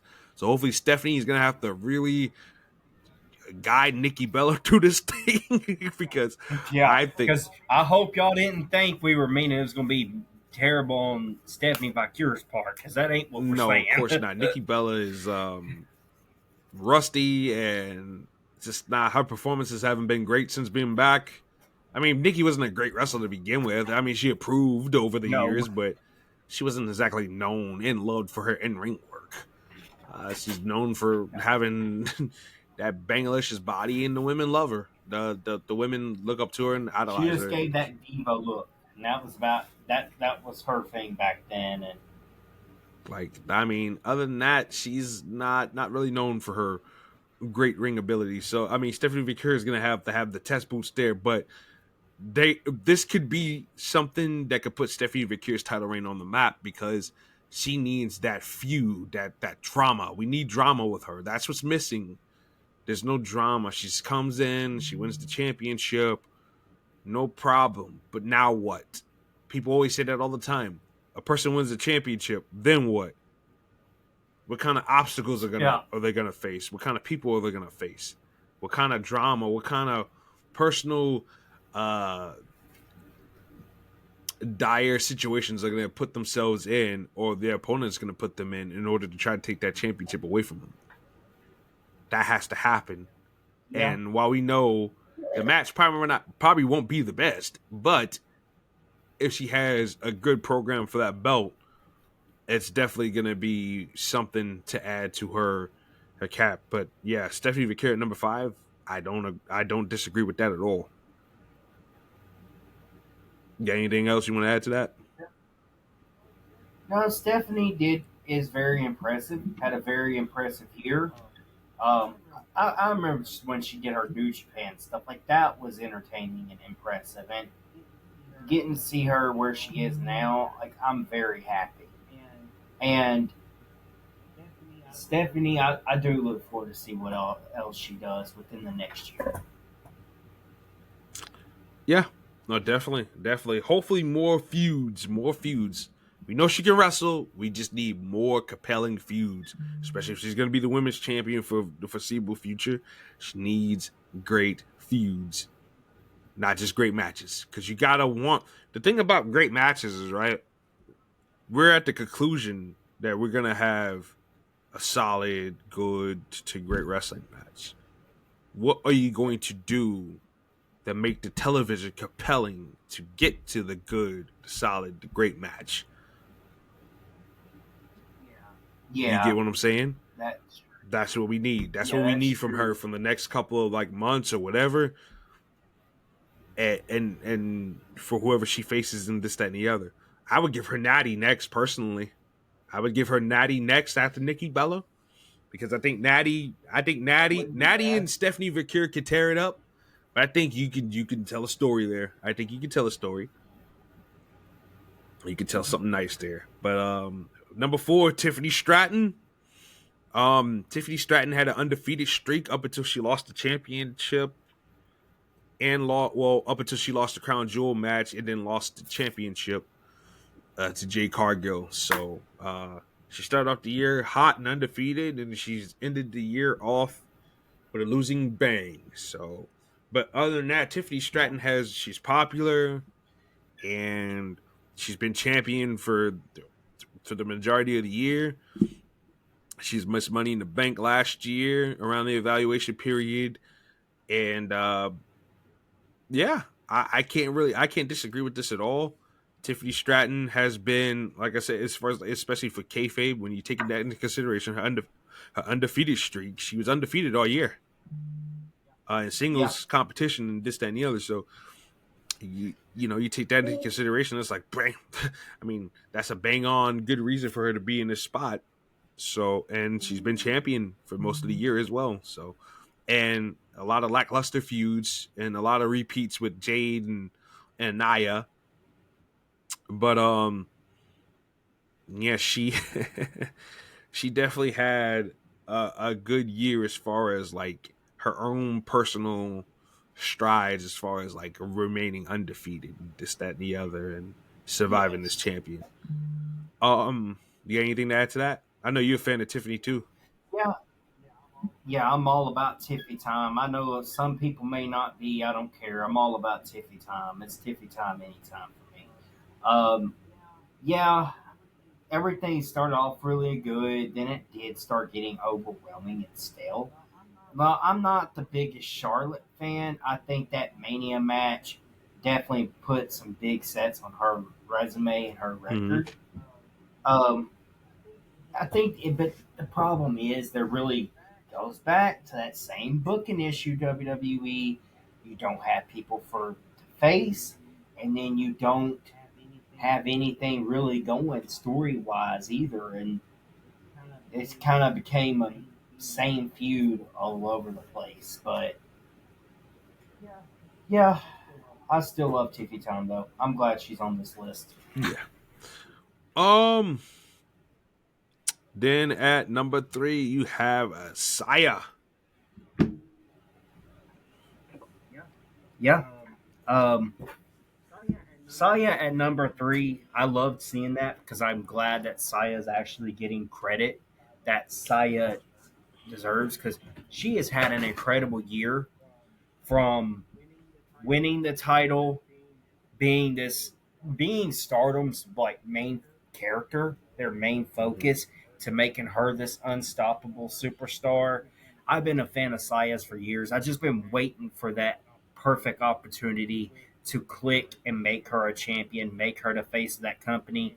And Utami left, and you had to pick a new person. And I think Saya is a great option. great choice. And she hasn't failed, and she hasn't lowered any expectations, in my opinion. And we got a match at Dream Queendom coming up. We got the series stuff coming up. She had a good match with Azumi, a good match with Momo. So hey, I'm all for Saya. Yeah. Um. I mean, like we talked about it last week. I mean, when Rosie Ogawa left, he took a lot of the girls with him, Yes. and Saya was one of the ones that and stepped up big time and became one of the top And, girls, and has and to the those, hardware to really back that up. And go ahead. yeah, and to those who don't know Saya, we have been doing a great job the last couple episodes talking about her and talking about all the things she has done this year and the good matches she has done. And, you know, there's plenty of matches out there on Daily Motion if you don't want to pay for anything that you can, and YouTube too. The Stardom does do a lot of free stuff. Saya has been doing good. So anybody don't know Saya, there you Yeah, go. absolutely. I agree. Number two, and even when we were talking about this in private months ago, we were like, okay, this person's probably going to either be number one or number two. Yep. Timeless Tony Storm. I mean, Tony Storm has been AEW Women's Champion, been synonymous with that belt for the longest. Has had great matches, great character moments. Has definitely, I mean, that character, Timeless Tony Storm, has been nailed down, packed. It's even to the point where I don't even miss Rockstar Tony Storm anymore. Yeah. Because this character is so good. She's so good at it. Just flawless with it. Her timing, especially when it comes to speaking, is just on point. And then the wrestling. I mean, come on. We know Toni Storm is a great wrestler from yesteryear, from a long time ago. We know she's good. That ain't surprising. But yeah, just this character transformation, and it's just been absolutely fantastic, and it stands out like a sore thumb. You got to give AEW credit for their presentation of the character as well, because they help make it work with a lot of the black and white elements and stuff like that. It definitely helps make the character pop on TV. And like I said, her work, never a question about her wrestling ability, because it's always been there. And the Mm-hmm. championship, she's put on the best. To me, her and Mariah May had the best feud for that championship, in Yeah. my opinion. I know people might say Thunder Rosa and Britt Baker, but nah. I'd say Mariah May and Toni Storm definitely had the best feud for the title. So yeah, definitely well deserved number two. I would even argue with her being number one, but number one is Miss Mercedes Moné, the CEO, and with the championships now, she just won her 13th championship not too long ago. So she's 13 belts Moné now. I know that's got to be exhausting carrying all those fucking belts around. I could do it. I could Yes. do it. Oh shit! I gotta hire me an assistant or give me just a bag just to put all those motherfuckers in. I can do it. Maybe one or two, maybe three might be nice, but fucking over 10, now Them shits 13. be heavy Oh my too. god! And yeah, some of those belts are heavy. Some of those belts are heavy. Yes. So I don't know, man. If you ever held a championship belt before, you know how heavy them motherfuckers can be. Yeah. But yeah, Mercedes had a good year. I'm personally not a fan. Like I'm not a fan, but you can't argue with success. A lot of the matches, she falls into that category where her push is so strong that it supersedes any type of match result, and there's no high drama when it comes to her matches, whether she's gonna lose or not. Because, like I said, the push just supersedes everything. Um, but the quality of matches, you can't argue with that either. She has great matches. She doesn't phone it in. She's going to all these countries and these promotions that you never really heard of, and trying to put them bad boys on the map. And I gotta give her credit for that. You can't you got to put the hate in the trash can and try to give somebody the credit that they deserve, and she deserves the credit. And she's been TBS champion for a long period of time, obviously to break that Jade Cargill record and put her in the record books. But Yeah, she's had a great year, man. There's nothing to really hold back on, and you got to give credit where credit is due. What about you? What do you say? Yeah, I think we all knew that she would be number one. Look, I was a Sasha Banks fan, big Sasha Banks fan. Mercedes, I'm kind of on, but championship wins count, ranks count, success counts when it comes to these wrestlers. So it's no surprise she made number one. And hell, she had some good New Japan stuff here and there this year. She's had a lot of good AEW stuff, so I can't argue with success. No, exactly. I will not argue with success. Not you can't. It's like when the men's list, when we were talking about Mm-hmm. that, which we talked about that in private, when they put Moxley so high. First off, those that know, me and him, we're not big Moxley Nope, I am fans, not. but we both weren't. We both weren't hating on it because he was the top of that company. He was the He was a face of world that company champion. that whole year. He was world champion. He had his success, so I can't And argue plus, it. also, I think the thing that people forget is this is a kayfabe list. Totally in kayfabe. Oh my god, I'm gonna start an ASMR channel.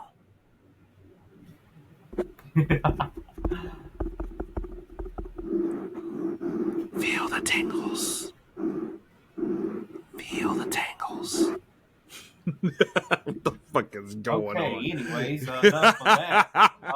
Feels like he's just feel like I'm getting my soul stared at right Oh now. Matt boy, Hardy broken flashbacks. Um, Matt Hardy. but yeah, I mean, this is a kayfabe list. It's just somebody else's Yeah, opinion.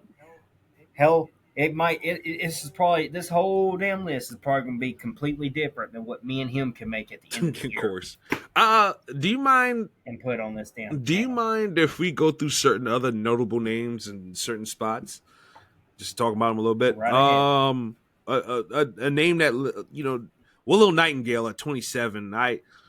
It's one of those things where I kind of disagree with that because of the fact I think Willow should be higher. By the way, because I think Willow has been putting on. She's been the heart and soul of that women's division. While Tony and Mercedes have been decorated with championships, I think Statlander and Nightingale have been the heart and soul of that women's division, putting on a lot of banger matches and even putting on a lot of the hardcore matches and really trying to kill themselves to kill other people and really try to put on a good performances for a lot of for the fans. So yeah, Yeah. I think Willow Nightingale should be higher at, I think way higher than 27. Chelsea Green I think should be higher than 28 as well, because I think that she won the United States Championship, carried that nicely, has tried to do something to help get interest in Alba Fire and both Piper Niven as far as like WWE's audience is concerned. Um, and she's doing this stuff with Ethan Page now, which I know started after the evaluation period, but I do like what I see from Chelsea Green. She's doing really good work.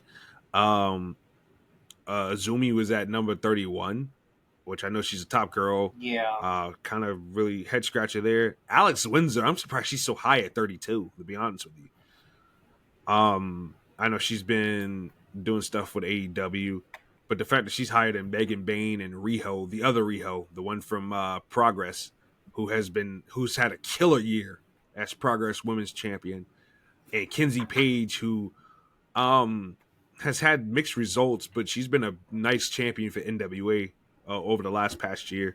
It's kind of crazy to me. Um, Kalani Jordan was at 40. Fallon Henley's at 41.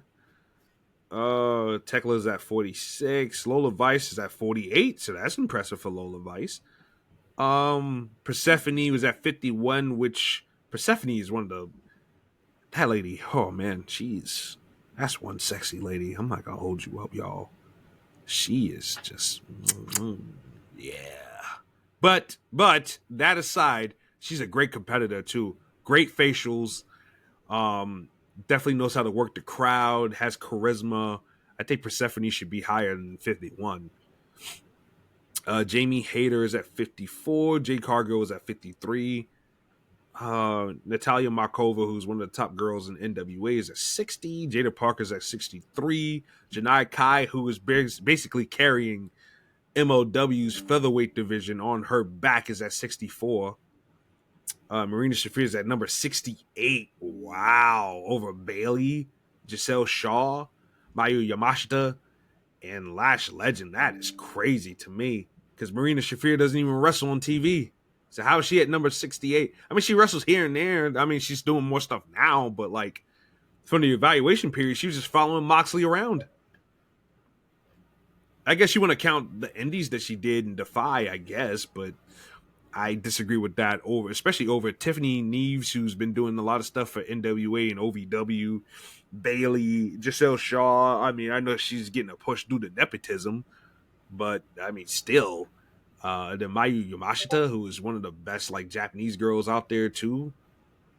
I don't agree with that. Alice Inc. is at number 76. I seen Alice Inc. wrestle not too long ago. She's a really good competitor. I like her a lot. Number 77, Lana Austin, who is always fun to watch. Very entertaining. Very hard-hitting wrestler. And has a big old gigantic booty and works that into a lot of her offense.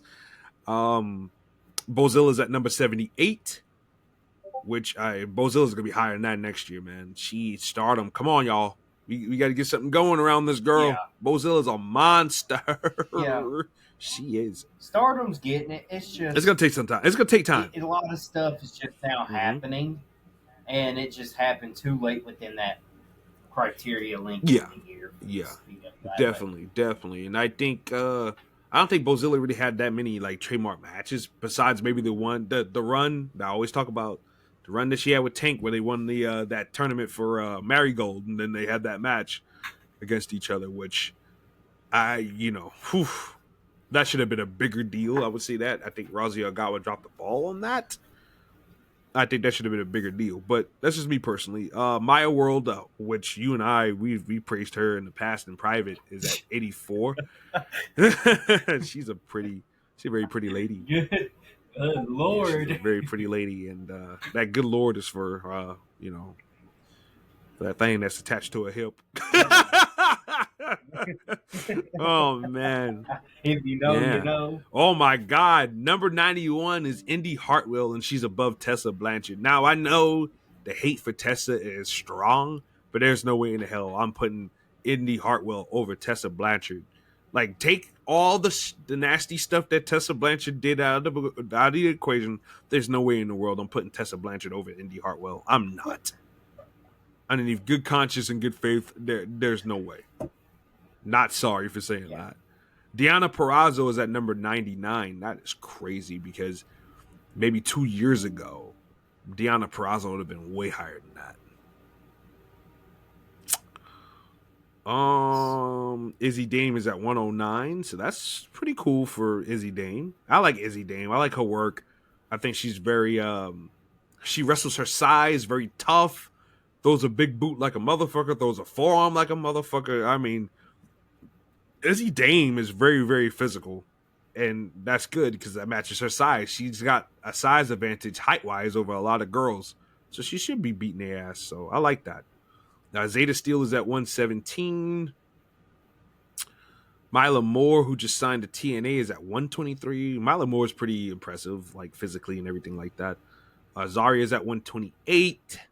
Big Mama is at 131. Oh, my God. I might have a new favorite women's wrestler. I will be checking out Big Mama matches after the show. Nyla Rose is at 134. Gypsy Mac, who has got a fat back, is at 137. Harley Cameron, who is so entertaining, is at 138. Harley Cameron can sing. She can act. She can do that whole ventriloquist stuff. She's Harley. Is there anything Harley can't do? And she's sexy too. I'm sorry, she really is, and she knows it too. Kylie Page, who's Kenzie Page's sister, is at 140. Anna Jay's at 144. Anna Jay gets better and better and gets thicker and thicker every time I see her. My God. I'm sorry. 148, Serena Deeb. At 148, my favorite Priscilla Kelly, who I'm going to see on Thursday. That's going to be great. Sapphire Reed, who's another name from the Indies, who I think is picking up steam, is at 149. Let's see. Danny Moe is at 157. I like her. 158, Ivy Nile. Somebody else I like a lot. I think Ivy Nile's I think she's a good and underrated wrestler, actually. I don't think she gets the credit that she deserves. Olympia, Olympia from CMLL, that lady is a fucking unit. Holy shit. You see this girl's muscles? Holy shit. She's built. I'm sorry, but she's built. You remember? We love her. You remember? You remember Scooby Doo, right? The first Scooby Doo, and the bad guys had that luchador wrestler that was trying to torment Daphne the whole entire time, and she whipped his ass at the end of the movie. That's what this Olympia lady is built like. She's built like that dude. I go, holy shit! When she told Mercedes Moné, "You're a great competitor, but I'm gonna break you in half," I believed it. I believed it. Of course she didn't, but like, damn, she's a unit. And she's a good wrestler too, but she is fucking jacked, man. Shayna Baszler's at 162. Lainey Luck, who is somebody I like too, is at 166. Carmen Petrovich, another person who I like a lot. I think she's got potential. I'm a part of the Xing Xing gang, is at 167. Candice LeRae, 170. Raven Creed, who's somebody else I like too. I don't know. I just like girls, period, with the name Raven for whatever reasons. God rest your soul, Raven. I love you, miss you. 174, Shay Cassidy. I guess I'm allergic to, or not allergic, but magnetized to anybody named Shay too. So shout out to Shay as well. Love you too. Definitely not coming into work. If you know, you know. Shotzi Blackheart is at 178. Shotzi's made a lot of name for herself since getting released earlier this year, so I would argue maybe getting her up a little higher. J-Rod, who I like her a lot too. That girl's pretty jacked and like very athletic and everything like that. She should be wrestling on TV for somebody. J-Rod, she's impressive. B. Priestley is at 181. She's had a quiet departure since WWE. I really don't hear much about B all that much. Other than her little Stardom stuff she's doing. I know she's doing OnlyFans, but which I'm not subscribing. Jackson, I know you're not subscribing to that either. I'm good with watching you wrestle, B. Okay, I'm good with that. I've enjoyed her little Stardom returns, but we'll have to see more of what they do. Yeah, she's not getting the call as much as Shotzi and Priscilla are, I don't think. And I think she still lives in the States. So Mercedes Martinez is at one. She did do the 5-star. I mean, I will give her that. She did do the 5-star. Oh yeah, definitely. That I will give her. Yeah. Mercedes Martinez is at 184. A vet in the game, one of my favorite wrestlers, and Mercedes Martinez will smack the shit out of you in a heartbeat. And I'm gonna just leave that at that. 185, Tatum Paxley, probably one of the more impressive and improved girls on the roster, and she's riding that nice wave, man. It just seemed like she was lost after they let go Shotzi and Priscilla. But she's definitely found a way to bounce back and go through it all.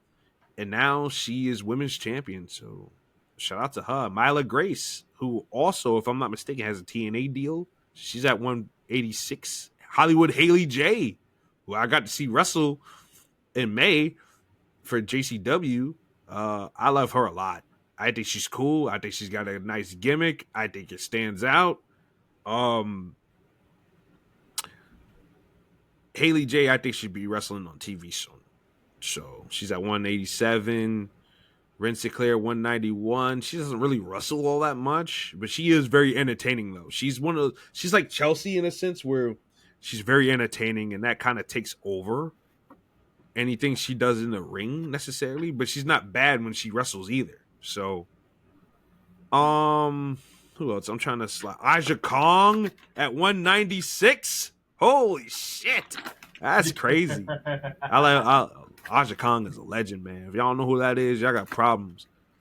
199, Big Al, Alice Crawley is on the list. Alice Crawley, she wrestled Haley J in that match I just mentioned not too long ago. She's impressive.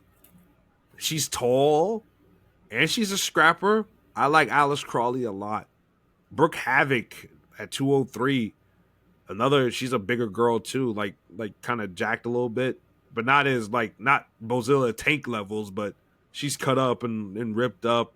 But she has that Daredevil badass type, allure to her, and I think she's somebody to watch out for. And she's somebody that really wants to get better and stuff like that. So I definitely respect that. 203. I'm trying to see. Nicole Matthews, one of the OG legends of Shimmer, at 209. So it's good to see Nicole Matthews still going strong in 2025. Kaya Dream, the Queen of the South. Woof! Oh my God. Yo, y'all seen Kaya Dream? Kaya Dream is...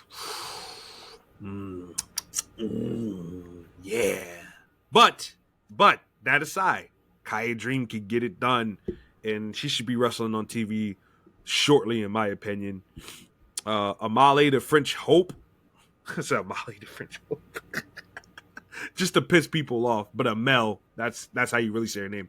Amel the French Hope is at 215. I like Amel. I was sad when WWE didn't keep her, because I thought she has a great look and can talk, and they never really had anybody that's French of good note to wrestle, and I thought she could have definitely been that. So it's good to see Amel still going strong too.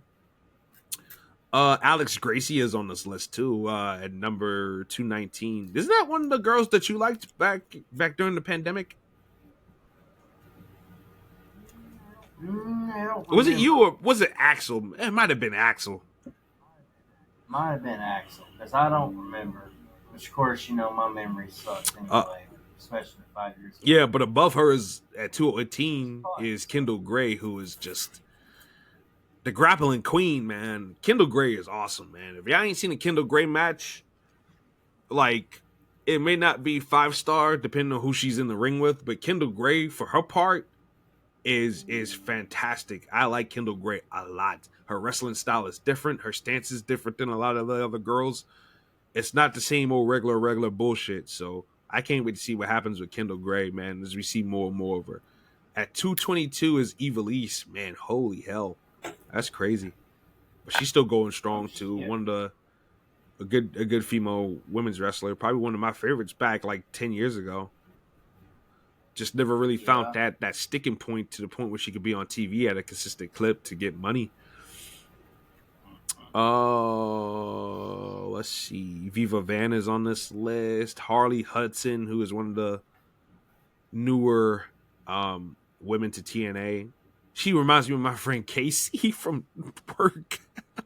Just she has a crazier tan or whatever. I don't know if it's tan or makeup or if that's her natural skin, but her skin is really, really it's darker and it's really shiny. So I'm assuming it's a tan.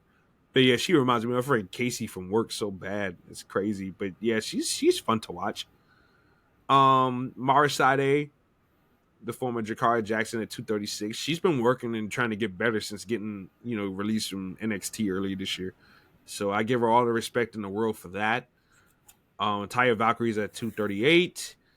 Maki Ito, the cutest wrestler in the world, is at 241. 242 is Layla Gray, who is God. Oh God. Oh, Jesus, Layla Gray. Damn. That's all I gotta say, man. And at 243 is somebody that can potentially give Rhea Ripley a run for her money. A lot of people who said this is Rhea Ripley's daughter. I don't know who the other parent is, but Nikki Blackheart, who just broke out. You remember when she just broke out for having those pictures of her in the ring? Oh, good Lord. Nikki Blackheart. She is that woman is a unit too. And I'm telling you, she could give Rhea Ripley a run. She can give Rhea Ripley a run for her money.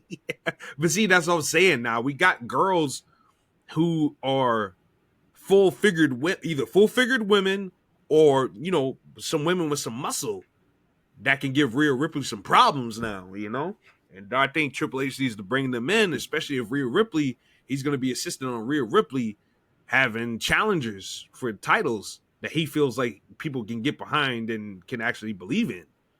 That's why I think Rhea Ripley's title reigns for the most part have flopped, because Triple H puts her against these girls that ain't over, and that's on a notch below her, a couple of notches maybe even. And he's not putting her against girls that are, that can match her freak as far as like physicality goes. I think Nikki Blackheart could definitely be one for the future for sure. And below her at 244 is Izzy Marino, of course, Bailey super fan from back in the day. And that's pretty much it for as far as like notable names. I hope to see some of these girls, make it to TV, get better so they can make it to TV. And maybe they'll be on this list at a high position next year. I did not see my friend Tank on this list. Tank is not on here. Mad crazy, but to be fair, I know she's trying to stay in Europe and do a lot of dates and help Pro Wrestling Holland get to where they need to get before she ventures out and does anything big. But yeah, that was that. That is the women's top 500. Well, not top 500, but 250 list. Excuse me. I'm so used to the 500. But yeah, that's the list. Notable names for us on it. I hope you guys enjoyed the evaluation that we put on, because it's something we was looking forward to all week. And Jackson, with that being said, you got anything else you want to add to today's show? No, I think we did good. This week we definitely had more to talk about, more to deliver, more evaluate. We're going to see how all these rankings change within the next year, and that's going to be exciting. Hopefully, we can come up with some of our own to do maybe by the end of the year. Maybe something we could do. A lot of good stuff coming up in wrestling. We're going to have War Games. We're going to have more Stardom coming soon. Here in another under 2 months now, we'll have Wrestle Kingdom. So, hey, we got some stuff coming to talk about. Like you said, Survivor Series is what, the week after next, right? Yeah. Okay. Yeah, so we'll probably be on to do predictions or something like that. Even if I got to do a solo or something like that, we'll do predictions for Survivor Series. We'll have that up. Yeah. And we'll evaluate some other stuff. And like he said, we got Wrestle Kingdom. Cena's last match is coming up next, which, by the way, I will say this. He did say there will be some NXT versus main roster exhibition matches on that show. So I'm excited for that. Anything to shake up the gluttony and to break up, the normal pattern, I'm good with it. So, and quite frankly, NXT versus main roster is kind of what Survivor Series should kind of be to a lesser degree. I'm not saying every match has to be that way, but I think they might need to go back to making Survivor Series a bigger deal. And I think also, too, they might want to rotate, kind of like we do with CCW, okay? But for those who don't know, we do our own call promotion called CCW, right? But every year we do a thing where we select the winner for the Battle of New York. And then the next year after that, we will let the AI, pick who's going to win or whatever, right? But that's rotating out, right? So that, there's different things to look forward to each year.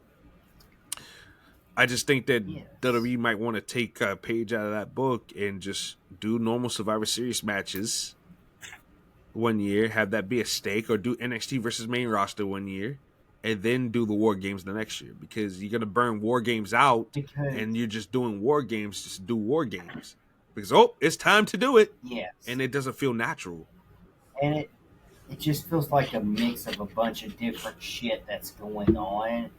And you got people coming in who hasn't even had feuds to tie with each other. And then people who saying they're done, they're not getting involved with certain people, certain storylines, and turn the hell around and do it. Not going to be on another show, then go to it. Like, I get the feuds that are going on, so these people make sense, but it's like mix of different things, just a bunch of chaos. But one, we definitely need some sort of rotation to happen. And like you said, Survivor Series being a bigger deal, more bragging rights brought back into things. Like I get that you wanted to move away from Raw and SmackDown because they need to benefit off of each other. But NXT would be a good NXT versus main roster would be good, or just put a little higher stipulations into things. Absolutely, I agree. And by the way, breaking news: at a local Food Lion, somebody got shot over a turkey. Oh God! What? Come on! It's a couple weeks before Thanksgiving. It's not even the Thanksgiving rush yet. You shooting somebody over a turkey? Come on! There's a whole fucking grocery store in my town with plenty of fucking turkeys. Come on, my God. Shoot somebody over a goddamn turkey. Come on! Thankfully, I'm not that much of a turkey lover. Yeah, I'm not a turkey lover too, but Logan's gonna try it. I'm a ham lover. I want a ham. Give me a ham. I'm gonna make one for Thanksgiving this year. I'm probably gonna make one of those smaller ones because Logan is gonna try to air fry a turkey. Well, not air fry a turkey, but fry a turkey. I said air fry. Damn. You can't even get a fucking turkey into an air fryer. What am I talking about? But yeah, no, but he's going to try to fry a turkey and everything like that. I'm doing the ham. I'm not sure what Morgan's doing. I'm not sure what the other Logan's doing either.